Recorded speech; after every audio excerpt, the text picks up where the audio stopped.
আসসালামু আলাইকুম ভিউয়ার্স। এখন বর্ষাকাল চলতেছে। তো বর্ষাকাল এই সময়টাতে গাছ লাগানোর উপযুক্ত সময়। তো এই জন্য প্রতি বছরের ন্যায় এবছরও আমি বিভিন্ন ধরনের গাছ লাগাচ্ছি। তো কিছুদিন আগে বেশ কিছু গাছ লাগাইছি, কমলা এবং মালটা। আর এখন সুপারি বাগানে সুপারি লাগানো হচ্ছে। তো চলেন দেখি এবছর আমি কি কি গাছ লাগালাম। বন্ধুরা, এই যে দেখতেছেন, এটা হলো কমলার গাছ। কমলার গাছ লাগাইছি পিছনে একটা, এই যে একটা, এই যে আরেকটা গাছ লাগাইছি, এই যে আরেকটা গাছ লাগাইছি। অর্থাৎ কমলা লাগাইছি 10টা, মালটা লাগাইছি 4টা। বন্ধুরা, আরেকটা মজার জিনিস আপনাদেরকে দেখাই। এই যে এই জিনিসটা যে দেখতে পাচ্ছেন, এখানে আমি মৌমাছি লাগাইছি। যে খেয়াল করে দেখেন, এই যে মৌমাছি এই যে আসতেছে যাচ্ছে, দেখছেন?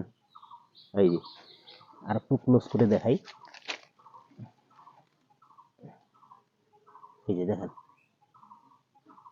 এখানে মৌমাছির চাষ হচ্ছে আর কি। এই যে খেয়াল করছেন, মৌমাছি আসতেছে যাচ্ছে। এখানে থেকে মধু সংগ্রহ হয়। এটা মৌমাছির বক্স। এই জায়গায় তাকে বাসস্থানে জায়গা করে দেওয়া হয়েছে, সেই জায়গায় মধু সংগ্রহ করতেছে। তো এই যে যেটা বলতেছিলাম, এই যে গাছ লাগাইছি, ঠিক আছে, মানে বাড়ির আনাচে কানাচে যেখানে সুযোগ হয়েছে আর কি, সেই জায়গায় গাছ লাগাইছি। এই যে গাছ লাগাইছি, ঠিক আছে। তো আমাদের এই বাড়িতে আসলে কেউ থাকে না, অর্থাৎ চাচা চাচি মারা যাওয়ার কারণে, চাচা বোনদেরকে বিয়ে হওয়ার কারণে আসলে এই বাড়িতে কেউ থাকে না, যার কারণে এই বাড়ির উঠানেও কমলা মালটার গাছ লাগাইছি, জাস্ট ফল খাওয়ার জন্য। আসলে এগুলো তো কাঠের গাছ না, এগুলো যখন তখন উঠানো যায়। তো যেহেতু জায়গাটা পড়ে আছে, ফল খাওয়ানোর জন্য জাস্ট লাগাইছি। তো তো আপনাদেরও মানে কারো যদি সুযোগ থাকে গাছ লাগানোর, তো এখন মানে বর্ষাকাল চলতেছে, দ্রুত গাছ লাগাই ফেলেন, ঠিক আছে। কারণ আমার জীবদ্দশা আমি অনেক গাছ লাগাইছি, ঠিক আছে, অনেক টাকার গাছও বিক্রি করছি। তো বাগানের ভিতরে এই যে জামপুরা লাগাইছি, দেখেন, এই যে একটা জামপুরা, এই যে একটা জামপুরা, এটা হলো 12 মাসি জামপুরা। এই লাগাইছি 5টা জামপুরা লাগাইছি। এগুলো সব এইবারে লাগা, এই যে আপনি গোড়ায় দেখতে পারবেন, দেখেন, এই বছরে লাগা। ও বাগানের ভিতরে আমরা সুপারির চারা লাগাচ্ছি আর কি। এই যে আপনাদেরকে দেখাইতেছি।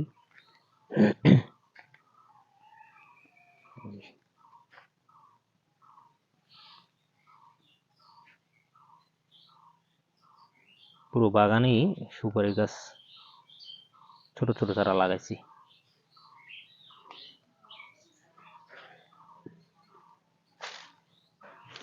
এই জায়গায় একটা দেন, এই জায়গায় একটা, এই যে এইটা গ্যাপ আছে না, এই গ্যাপটা এখানে একটা দেন। বড় বড় গ্যাপ যেগুলো আছে, ওই গ্যাপগুলোতে প্রতিটাতে একটা করে দিন। এই লাইনের গ্যাপটা একটা দেন। এই জায়গায় একটা ছোট চারা দিতে পারেন, এই জায়গায় ফাঁকা আছে।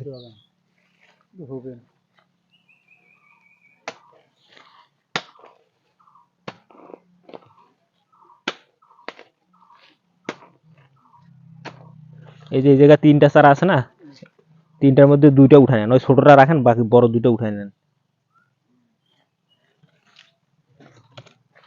হ্যাঁ, এইখানকার ওই যে বড় 2টা উঠায় নেন, ছোটটা রেখে দিন।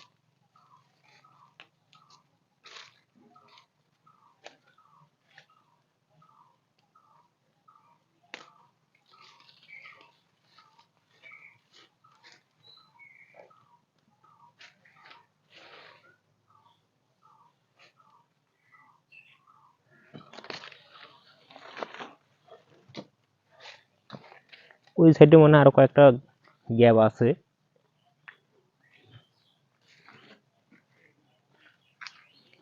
এইগুলোতে এই সাইডে আর উঠানো যাবে না, বুঝছেন? এই সাইডে মোটামুটি মেকআপ হয়ে গেছে। খালি ওইখানে, হ্যাঁ ওইখানে ওইখানে ওই দুইটা উঠা নেন বাস। আর দুইটা উঠালে আর দরকার নেই, মোটামুটি মেকআপ। হ্যাঁ, এগুলো পরে তখন যেটা লাইনে ডুবানোর দরকার সেটা লাইনে ডুবাই দিব। গাছটা তো বাঁকা লাগাইছেন বাড়িতে, সোজা হয়নি তো।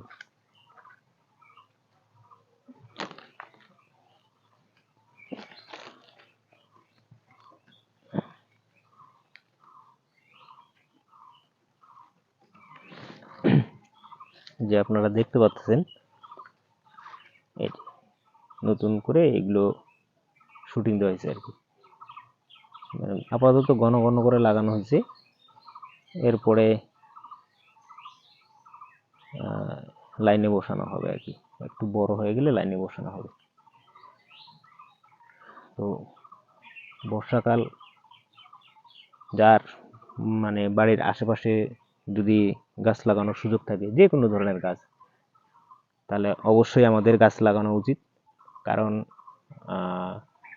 যেমন মানুষ বেঁচে থাকার জন্য খাবার যেটুকু প্রয়োজন, তো তার চেয়ে বেশি প্রয়োজন হচ্ছে অক্সিজেন। আর আমরা মূলত সবাই জানি যে গাছ থেকে আমরা অক্সিজেন পেয়ে থাকি। তো এই জন্য আমাদের উচিত বেশি বেশি গাছ লাগানো। বিশেষ করে কারো যদি গাছ লাগানোর সুযোগ থাকে। তো এখন শহরের মানুষও আসলে গাছ লাগাচ্ছে, যাদের ছাদ আছে ছাদ বাগান করতেছে। তো এটা একটা চমৎকার উদ্যোগ। এবং অনেক ভালো লাগে দেখতে, ছাদের মধ্যে বাগান লাগালে মানে উপরতলায় যারা থাকে তারাও বেশ মানে ঠান্ডা অনুভব করে। এই জন্য আমাদের উচিত আসলে এই বর্ষাকাল আসলে বেশি বেশি গাছ লাগানো। তো আমার এটা আসলে ছোটবেলা থেকেই হ্যাবিট। তো আমি আসলে ছোটবেলা থেকেই মানে অনেক বেশি গাছ লাগাইতাম আর কি। মানে এটা আমার খুব শখ, মানে গাছ লাগানো। কারণ গাছ থেকে আসলে বেশ লাভবান হওয়া যায়।